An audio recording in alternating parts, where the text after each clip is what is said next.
Home guard पिछले लंबे समय से स्वयंसेवी एक्ट में संशोधन करने की मांग करते आ रहे हैं, क्योंकि स्वयंसेवी एक्ट के चलते देश की प्रथम पैरामिलिट्री फोर्स होमगार्ड्स न तो नियमित हो पा रहे हैं और न ही इन्हें केंद्र या राज्य कर्मी का दर्जा दिया जा रहा है, जिस कारण होमगार्ड्स के शोषण की खबरें आए दिन आती रही हैं।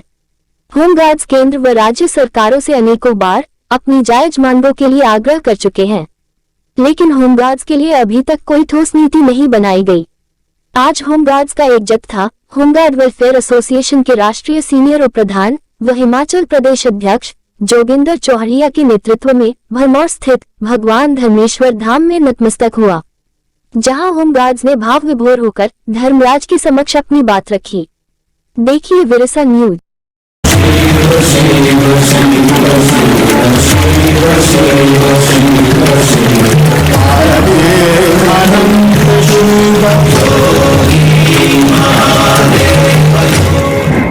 जोगिंदर जी, आप आज भरमौर में आए हुए हैं शिव के मंदिर में, तो आप क्या अरदास लगाएंगे शिव से?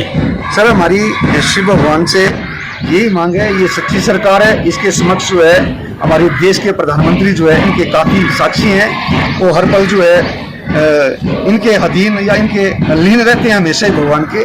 तो हम इसके द्वारा तब आए हैं क्योंकि हम जो है पूरे देश का होमगार्ड जवान, देश के जनप्रतिनिधियों से, चाहे अपने अधिकारियों से, देश के या देश की न्यायालय से काफ़ी ज़्यादा हताश हो चुका है, क्योंकि हमारा जो है एक एक्ट को लेकर जिसका न्यायपालिका ने भी ये आदेश दिए हैं कि आप स्वयंसेवी के और आपको जो है स्वयंसेवी के ढांचे में रखा गया है देश द्वारा।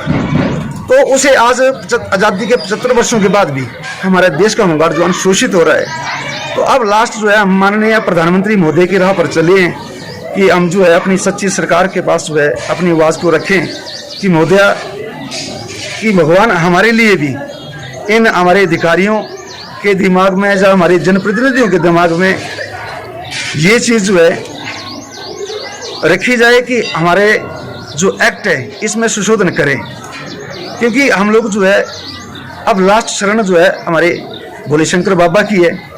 और माननीय प्रधानमंत्री मोदी जो हैं वो इसके जो है काफ़ी करीबी हैं और मैक्सिमम भगवान को मानते हैं इस चीज़ को। तो हमें उम्मीद है कि हमारा भोले शंकर बाबा, हमारी सच्ची सरकार, माननीय प्रधानमंत्री मोदी के दिमाग में हमारे एक्ट के बारे में डाला जाए, क्योंकि हम लोगों ने तो लाखों पत्राचार कर दिए हैं पूरे देश के जवानों ने, लेकिन हमारे एक्ट में आज तक संशोधन नहीं हो पाया है, जिसके कारण पूरे देश का हमारा होमगार्ड जवान जो है काफ़ी हताश है। हमारे ऐसा है सर कि हमारे जो एक्ट है उसे लेकर काफ़ी ज़्यादा भिन्नता जो है वो स्वतंत्र भारत के संविधान से हमें बिल्कुल ही विपरीत रख देता है, जिस हिसाब से हमारे ऊपर एक्ट लागू किया गया है। और ये सरकारें बोलती हैं, राज्य सरकारें, कि ये नहीं हो सकता, वो नहीं हो सकता, लेकिन हमें ये समझ नहीं आ रही है कि देश में अलग अलग राज्यों में अलग अलग से प्रावधान जो है लागू कर रखे हैं। कई जगह 13 महीने की पेमेंट मिल रही है होमगार्ड को, कई जगह देश के होमगार्ड जवान जो है और रिटायरमेंट पर भी उनको जो है बेनिफिट दिया जा रहा है रिटायरमेंट के दौरान, और कई जगह हमें डीए मिल रहा है, कई जगह 12 महीने ड्यूटी नहीं है और कई जगह जो है होमगार्ड रेगुलर भी है, और कई जगह ईपीएफ काटा जा रहा है, ग्रेजुटी काटी जा रही है, लेकिन कई राज्यों में ऐसा भी कुछ नहीं है। तो मतलब राज्यों में अलग अलग चीज़ें जो हैं इन्हें देखा जाए तो वो पूरे भारतवर्ष की एक चीज़ क्यों नहीं मतलब रखी जा रही है, क्योंकि अगर अलग अलग राज्यों में ये चीज़ें लागू हो सकती हैं तो फिर ये सभी राज्य जो है मिलकर एक सक्षम निर्णय लेकर जो है हमारे हित के लिए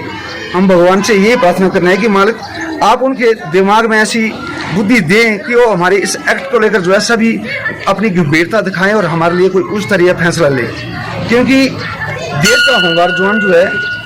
वो देश में हर स्तर की सेवाएं जो है वो दे रहा है, चाहे वो पुलिस बल के साथ हो, चाहे केंद्रीय सुरक्षा बल के साथ हो, चाहे थल सेना के साथ भी अपनी सेवाएं देश का होमगार्ड जवान देता रहा है। लेकिन देश का होमगार्ड जवान जो है उसे ये स्वयंसेवी का टैग बताकर जो है उसका जो शोषण किया जा रहा है, उस शोषण से माननीय प्रधानमंत्री महोदय और दूसरे हमारी फर्स्ट सरकार जो है माननीय भोले शंकर बाबा की भगवान ऐसी बुद्धि दे सभी को कि हमारे इस एक्ट में हमारे प्रधानमंत्री महोदय जो है वो इस एक्ट में संशोधन करें और देश के जवानों को न्याय दिलाएं, क्योंकि सर न्यायपालिका में हमारा केस लगा था हिमाचल प्रदेश का, तो इसके साथ ही पंजाब वालों को भी केस लगा, फिर दिल्ली वालों को भी लगा, अलग अलग केस लगे हुए थे सारी। तो सर्वोच्च न्यायालय ने क्या किया कि इस केस को सभी को इकट्ठा कर दिया, क्योंकि हमारा संगठन जो है वो एक ही है पूरे भारतवर्ष में। अगर अलग होता तो हमारे केस भी अलग अलग सुने जाते। तो न्यायपालिका ने ये चीज़ तो सामने दर्शाई दी है कि हम जो हैं सभी एक ही हैं। तो फिर हमारे ऊपर जो राज्य स्तर पर अलग अलग से नियम या कानून दर्शाए जा रहे हैं, तो वो उसकी वजह क्या है, ये आज तक हमें समझ नहीं आई। इसलिए हम लास्ट सरकार हमारे भोलेनाथ जी हैं, इनके समक्ष इसलिए आए हम लोग कि भगवान आप सत्य बुद्धि दो, ताकि प्रधानमंत्री महोदय 2024 से पहले हम लोगों के इस एक्ट में संशोधन करके हमें भी राज्य कर्मचारी या केंद्रीय कर्मचारी का दर्जा जो है माननीय प्रधानमंत्री महोदय उपलब्ध करा सके। इसलिए हमने आज जो है माननीय अपने भोले शंकर भगवान के दरबार जो है अपनी हाजिरी जो है वो दर्ज करवाई है, या अपनी हाजिरी जो है भगवान के दरबार में लगाई है।